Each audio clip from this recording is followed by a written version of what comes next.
प्रिय छात्रों नमस्कार। स्वागत है आपका अपना चैनल ज्ञान ट्यूशन सेंटर में। आज क्लास 11th का विषय भूगोल का मॉडल प्रश्न सेट 2 हल करने वाला हूं।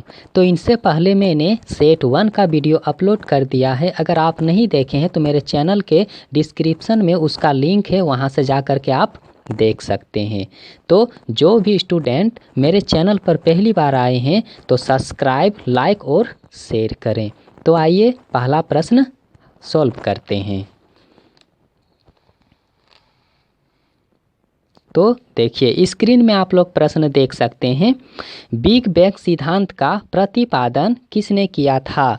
तो देखिए बिग बैंग सिद्धांत का प्रतिपादन जो किया था तो एडविन हब्बल ने किया था।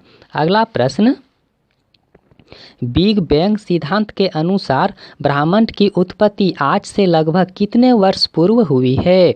तो याद रखिए ब्रह्मांड की जो उत्पत्ति हुई है लगभग 13.7 अरब वर्ष पहले हुआ है।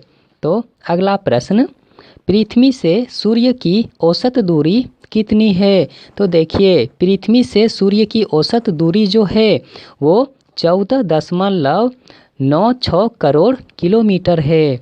अगला प्रश्न, आंतरिक ग्रह के अंतर्गत निम्नलिखित में से किस ग्रह को नहीं रखा जाता है? तो देखिए किस ग्रह को आंतरिक में नहीं रखा जाता है? आंतरिक ग्रह के अंदर में वो गिनती नहीं होता है। यानी कि देखिए जो इसका उत्तर है यानी कि शुक्र नहीं होगा, पृथ्वी भी नहीं होगा, मंगल भी नहीं होगा, इसका शनि होगा। अगला प्रश्न, निम्नलिखित में से किस युग को डायनासोर का युग कहा जाता है? तो देखिए किस युग को डायनासोर का युग कहा जाता है? तो जुरासिक को।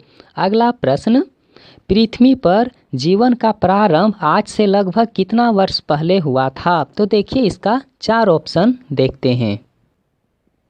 तो देखिए पहला ऑप्शन में लिखा हुआ है 1 अरब 37 करोड़ वर्ष पहले हुआ है, या फिर 4 अरब 60 करोड़ वर्ष पहले हुआ है, या फिर 3 अरब 80 करोड़ वर्ष पहले हुआ, या फिर 4 अरब 80 करोड़ वर्ष पहले हुआ। तो याद रखिए पृथ्वी पर जो जीवन का आरंभ हुआ है वो 3 अरब 80 करोड़ वर्ष पहले हुआ है। अगला प्रश्न देखिए, निम्नलिखित में से कौन सी गैस सौर विकिरण के लिए पारदर्शी हैं जबकि पार्थिव विकिरण के लिए अपारदर्शी हैं?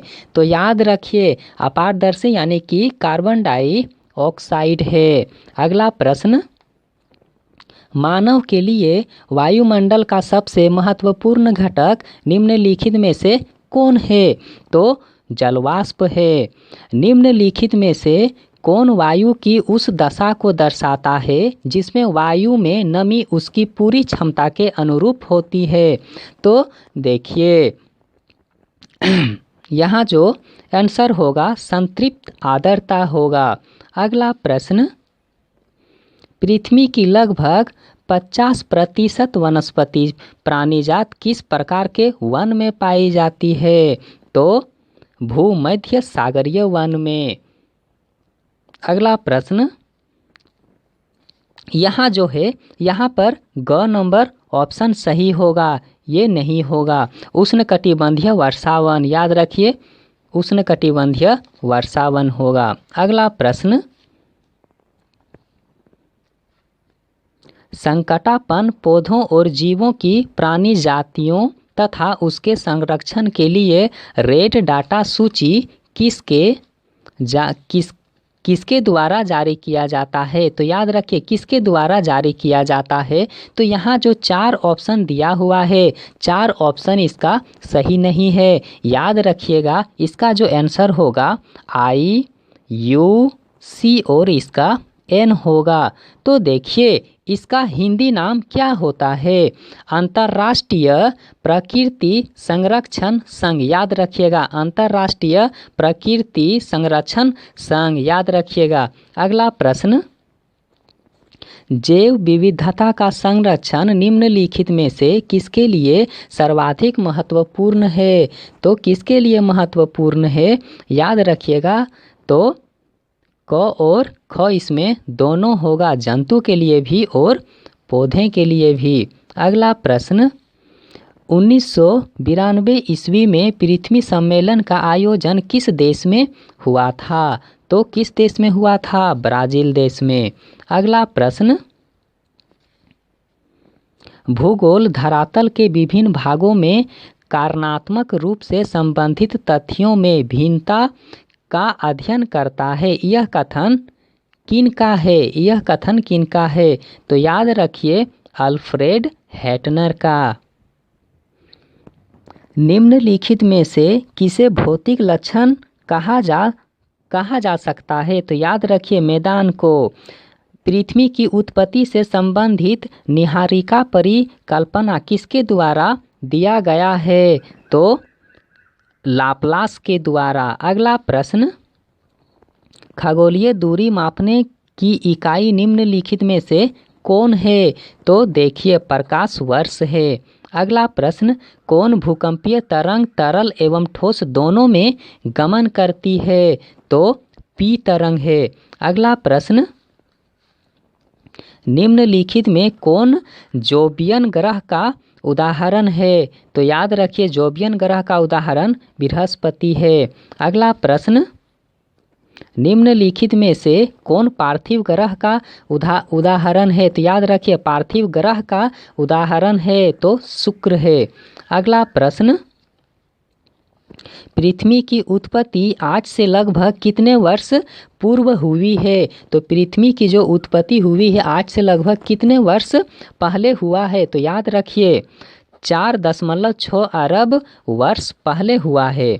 अगला प्रश्न, पृथ्वी की त्रिज्या कितनी है? तो याद रखिए पृथ्वी की जो त्रिज्या है वो 6370 किलोमीटर है। अगला प्रश्न, भूकंप की तीव्रता किस स्केल पर मापी जाती है? तो याद रखिए भूकंप की तीव्रता जो है किस स्केल से मापी जाती है? तो रिक्टर स्केल से।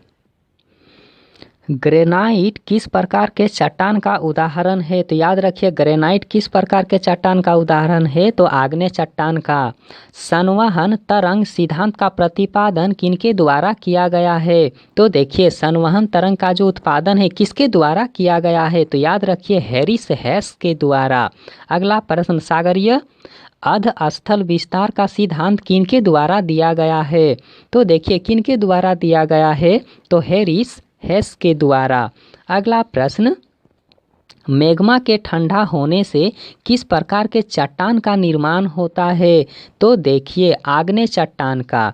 अगला प्रश्न, संगमरमर किस प्रकार के चट्टान का उदाहरण है? तो याद रखिए संगमरमर कांकृत चट्टान का उदाहरण है। प्रादेशिक उपागम का प्रवर्तन किन भूगोलवेत्ता द्वारा किया गया था? तो याद रखिए कार्ल रीटर के द्वारा। अगला प्रश्न, कर्मवत भूगोल किसके द्वारा प्रवर्तित किया गया है? तो देखिए कर्मवत भूगोल का परिवर्तित यानी कि परिवर्तित किसके द्वारा किया गया है? तो याद रखिए हम्बोल्ट के द्वारा।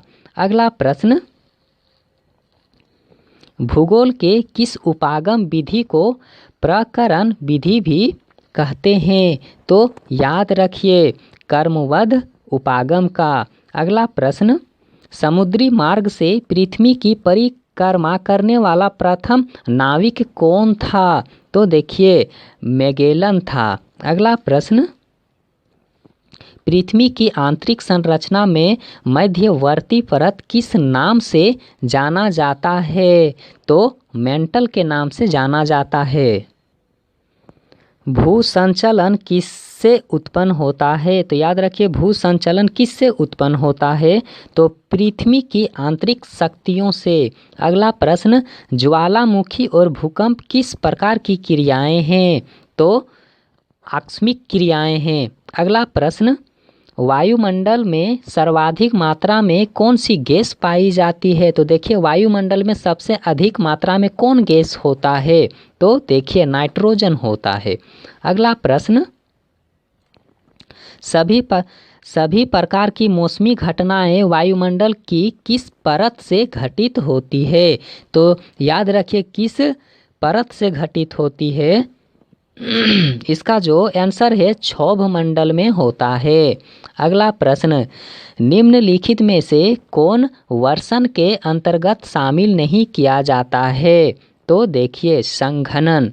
अगला प्रश्न, विश्व पर्यावरण दिवस कब मनाया जाता है? तो याद रखिए विश्व पर्यावरण दिवस जो है कब मनाया जाता है? तो 5 जून को मनाया जाता है।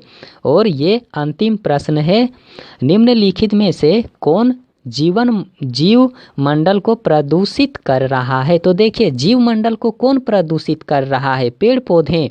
नहीं। कृषि विकास? ये भी नहीं। औद्योगिक विकास? हाँ ये जीवमंडल को प्रदूषित कर रहा है। तो याद रखिए ग नंबर ऑप्शन इसका सही होगा। तो देखिए 40 का 40 प्रश्न सॉल्व हो चुका है। तो अगर मेरा वीडियो पसंद आए तो लाइक करें, शेयर करें और एक प्यारा सा कमेंट करें। तो वीडियो देखने के लिए धन्यवाद।